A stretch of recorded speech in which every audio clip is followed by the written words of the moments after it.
invited to ask questions later on the break, and thank you, Professor Katz. I think that this talk shows really the contribution of the academic side of cyber into the 2017 industrial and real capabilities that improve our society's cyber level. So thank you very much. Our next speaker is going to be Professor Robert Deng. Professor Deng is a AXA Chair Professor of Cybersecurity, Director of the Secure Mobile Center, and Dean of the Postgraduate Research Programs in Singapore Management University, SMU. His research interests are in the areas of data security and privacy, cloud security, and Internet of Things security. Very good morning. Thank you very much for inviting me. It is indeed a great pleasure. My talk is on a layered approach to secure mobile computing. It is essentially a quick overview of the research work we perform at the Secure Mobile Center. All right.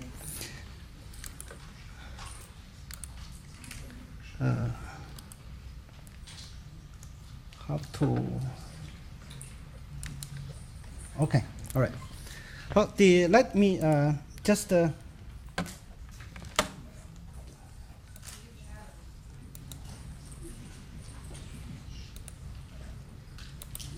Okay. All right, sorry. Well, the center was set up around 2 years ago, supported by the Singapore National Research Foundation. Currently, we have 4 projects working at different layers of the mobile computing platform security. We have 2 projects looking at the platform security. One of them is to build a software to enhance the security of the mobile platform. The other project 2, is to study new techniques, how to ensure we have secure but usable authentication systems for mobile devices. The third project is on the malware detection, analysis, and containment. The last one is on access control of encrypted data in the cloud. So for each one of the projects, I have just a couple of slides, so that to give you a feeling on the research work we do. Well, the first one, fortifying mobile platforms with a user-centric trust anchor. The objective of the project is that if you look at the operating systems, which is huge, it's very large, and because of the size of the operating systems, we know it always have vulnerabilities.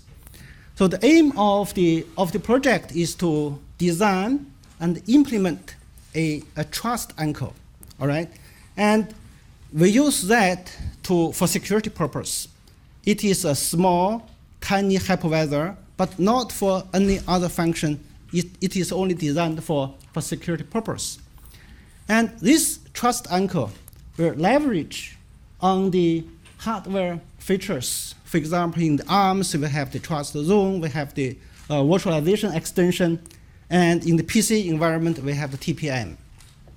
So if you look at the chart, the hypervisor or the trust anchor, it is essentially an extension of the root of trust. So within the root of trust, we know we have security, we can trust the hardware component. But once you extend beyond the root of trust, we want to have additional extensions. So the hypervisor is the extension of the root of trust. And it is designed for 3 security features. So one of them is a fully isolated execution environment. So with the trust anchor, we can have a environment which is fully isolated from the other processes and applications. And so, for example, within the environment, you can have the security critical operations being carried out. The second aspect is presence attestation, so that users can make sure that the hypervisor is indeed in function, is not corrupted. The third is a secure user interface. So far we have designed this finished design of the fully isolated execution environment. We are still working on the presence attestation and secure user interface. Well, for the isolated environment, actually in the literature, a lot of research work has been carried out to using the hypervisor-based memory isolation. Right? But most of those existing techniques are not adequate, not secure when the platform is multi-core. They are secure in the single-core environment, but not secure when the system is multi-core because of the incomplete isolation boundary. So in this paper, in the EuroSP 2017 paper, we show a number of attacks to the existing techniques. So this is essentially the existing technique. So you have to allocate a memory region which is isolated from the other parts, but because of the multi-core environment, because of the interaction with other processes, then the system is not secure. Well, the other approach for isolation is the so-called domain isolation, which is more or less happens in the cloud environment. So you isolate the whole virtual machine, including the operating systems.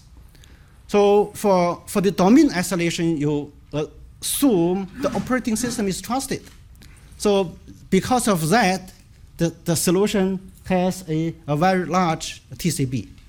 So our approach is the one in the center, all right? So we only isolate certain memory region, a CPU core, and sometimes a I/O device, which excluding the operating system. So the design is simple because the code is very small, does not including the hypervisor, does not including the operating systems, and it is secure. It is secure because it gives us a minimum attack surface. The physical resources which are within the isolated region, including memory, core, cache, and paging structures, all those are completely isolated from the guest operating systems. Small TCB, and in addition, our solutions support I/O devices. So, for example, when you start you issue a hypercore, the environment is set up. You can including certain crypto pillar. You can also including the I/O devices, for example, a keyboard. So this is the work being carried out in project 1. The second project is on the secure and usable authentication in mobile platforms. We so far have two designs which are and all has to do with secure and usable authentication for platforms, different kind of platforms. The first one, Face Live. It is a solution you can use in conjunction with your face-based authentication system, which can detect in front of the mobile device is a real face, not a photo, right? Some of the face-based authentication solutions, if you show a photo of the user, the device will be unlocked. So our solution, we can guarantee that in front of the device is not only the user, but not his photo, but a real face.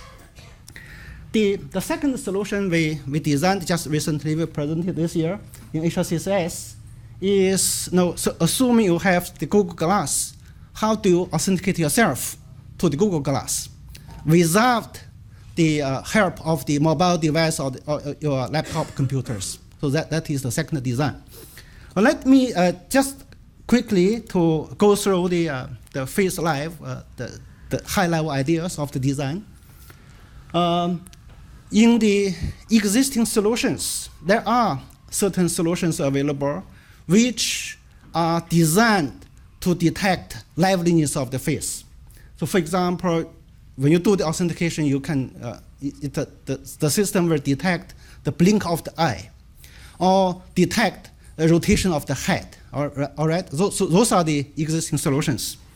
But those solutions, although they are able to resist photo-based spoofing attack, but if you show a video in front of the device, they are not able to detect that is a video, right? So that is the limitation of those solutions. Well, so in our design, our observation is the following. So in the authentication process, you move your mobile device in front of your face for a certain distance, maybe 30, 40 centimeters. So in that process, the camera will capture the different view of the face. And the built-in sensors in the mobile device will capture the movement information of the mobile device. And these two sets of information must match for the user to be authenticated. Right? So that is the design. So that if you just show a video, it will not accept because the mobile device is not moving. We did a large user study of the solution to assess its performance. 73 participants. The equal error rate is quite good, 4.7%, and also the solution is quite robust. I don't know how much time I have. Do I have another 5 minutes? Yes. Okay. So if I have 5 minutes, let me skip the maybe just a few words on project 3. And for this project, we are looking at 3 aspects of the mobile malware. The first aspect is to study what are the factors which affect mobile malware propagation among users. So we do user study, we design the app to let users to customize their message to select the media of communication. Right? Then we monitor the recipient's behavior. The second aspect is to detect mobile malware. So our approach is to build the behavior models for the apps. So far we built behavior models for 10,000 apps in the Android Play Store. And so we put them into a database.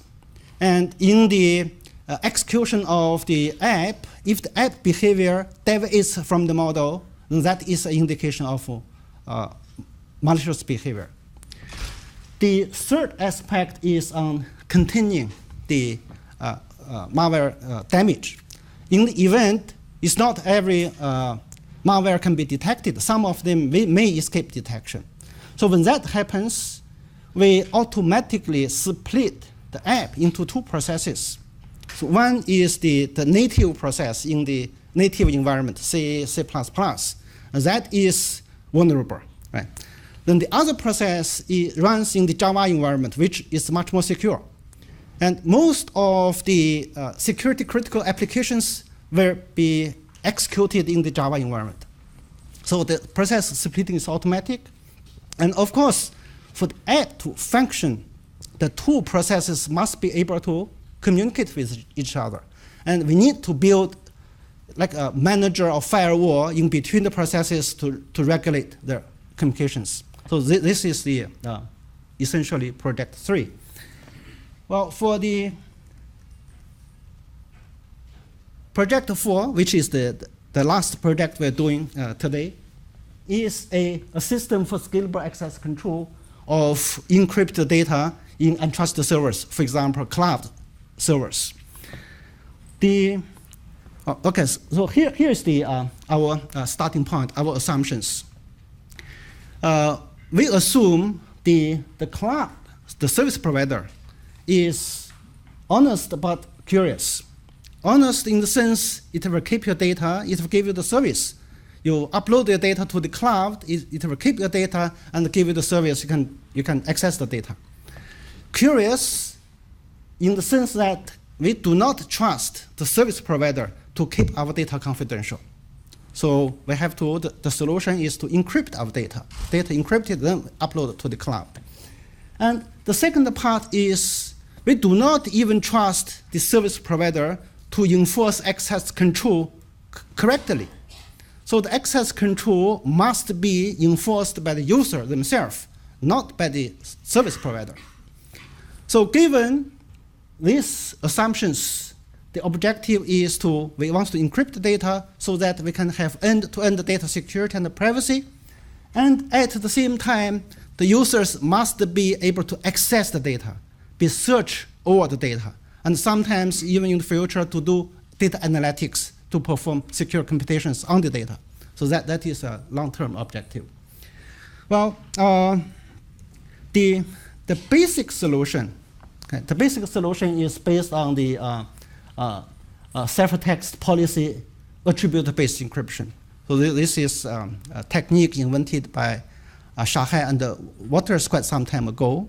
I think Professor Katz also contributed to this research a lot. And so in the so-called CPABE, in the CPABE solution, each user, you have a set of attributes. Right? So for example, you have your identification number, your position, your affiliation. Those are the attributes. And there is a key generation center which generates decryption keys for each user based on what kind of attributes you have. And the data owner will encrypt the data. After data encryption, it attaches an access policy to the data. For example, this access policy including if you have such an identification number, you are able to decrypt the data, access. Or if you are working for the general hospital, you are a cardiologist, you can also access the data. Right? So, and the solution has a number of advantages. First of all, it is one-to-many public key encryption. So, you have one message, you just encrypt one time, many people can access. As long as the recipient's attributes satisfy the access policy, you can access the data. And expressive access policy, control policy. So control policy can be expressed in enabling algebraic expression. And lastly, access control is built into mathematics. It's not provided by the service provider, by the cloud. Well, this is the basic solution. So based on the basic solution, this is my last slide. Those are our contributions. So what we did is to make the basic solution practical. All right? So one of the issues we solved is, if we look at the ABE solution, we look at the access policy. That access policy, the data is encrypted, but your access policy may leak a lot of sensitive information. So for example, if you look at this, that person with the particular identification number may be suffering from a heart problem. Right? So we improved the basic design to come out with ABE with privacy preserving access control policy. So that your access control policy will not leak information. The second contribution, the work we did is we also allow users to perform keyword search. Data is encrypted. Your keyword is also encrypted. So users, you can go to the cloud, go to storage to search and retrieve the ciphertext you're looking for. Right? Another contribution is verifiable after source the decryption of ABE. ABE, if the access policy is complicated, the decryption process can be complicated, especially for mobile devices. It will consume a lot of energy. So we after source the decryption process to the cloud. Let cloud perform decryption for the user, but without disclosing any information to the cloud. And the user is able to verify that decryption is correct. And the last contribution we did is solve this very challenging problem of user revocation. So in any crypto systems, user revocation is always a headache. It's a big problem. So in our design, we have this efficient user and attribute revocation technique, so that the users, you don't have to care about your key being revoked. You are issued a key to perform decryption, and once you issue the key, you don't have to have any communications with the key generation center. Right? You can work without communications with the key generation center. And if the user is revoked, you're revoked. You're not able to decrypt. All the revocation operations are performed by the cloud server, public server. So the public server can perform user revocation without disclosing any sensitive information. And based on those improvements, the last part is we designed a practical system which is attribute-based secure messaging system in the cloud, so that you can have secure group chat, for example, right, which support all the features I mentioned. Well, that's the end of the presentation. If we have all the papers available. If you have any questions, just send me an email. All right, thank you very much.